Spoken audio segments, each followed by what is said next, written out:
Hi guys, this is a fashion mender, second part of the fashion kidnap. Are you ready? Let's go! The second day we were fashion kidnap.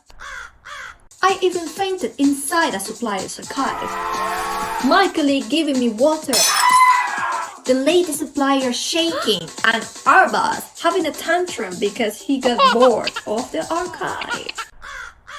He dropped us on the first highway toll, because leaving us there in the middle of the highway. And then I finally got home after 3 days and 16 hours. Congratulations! They can do a whole film based on this fashion kidnap story. Oh, just hold on. Pronto? Sì, la moda?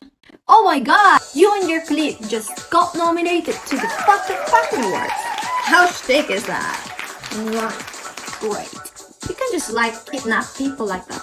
Actually, yes, you can. I told you in the first video, you can't have a life. You better remember. It's just fashion, bitch.